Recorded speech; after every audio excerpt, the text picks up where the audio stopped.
Barri isaa eebila 15/1980. Guyyaan kun guyyaa addaati. Guyyaa Oromoota aardii irratti hafaniif ergaa guddaa dabarseedha. Ilmaan Oromoo tokko ta'anii bahanii tokko ta'anii waliin wareegaman. Kaayyoo takkaan boolla takkatti awwaalaman.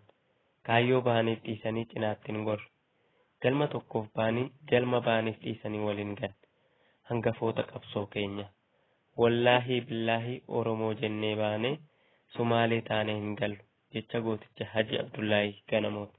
Ilmaan Oromoo qabsoo yeroo gaggeessaa turanitti meeshaa waraanaa barbaaduuf gara gammoojjii Somaaliyaa deeman.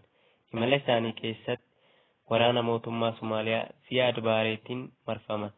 Waraanni mootummaa Ziyaad Baaree namoota kana amantiin qooda ajjeesuuf murteesse.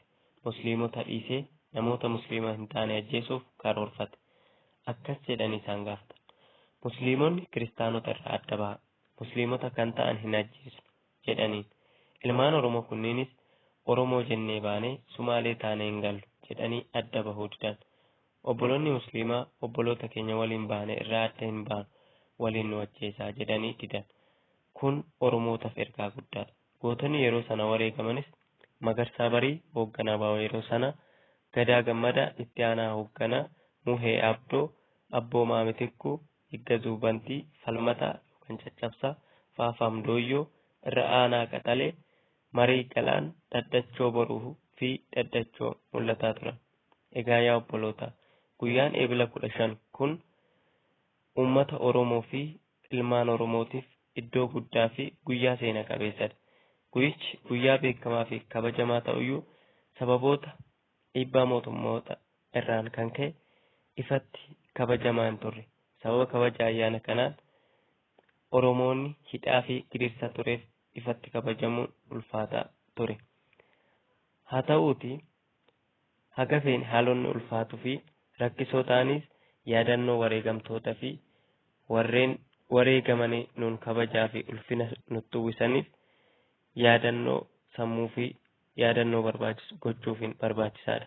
Guyyaa ilmaan Oromoo diinni amantiin qooda ajjeesuuf murteesse isaan adda bahuu didanii booda tokkotti dhuman yaadachuu qabna. Guyyichi sagantaa dungoo qabsiisituun fi kabajamee miidhagee ooleera. Tokkummaan isaan nu barsiisaniin waliif oo'aa Oromummaa hidda dhiigatiin wal qabate sanaan diina garaaraas. Gootonni keenya gammoojjii Somaaliyaa keessatti wareegaman walirratti du'uu nu barsiisan. Baraan isaan yaadannee eebila 15 bifa ho'aadhaan isaaniif kabajne isaan yaadanna.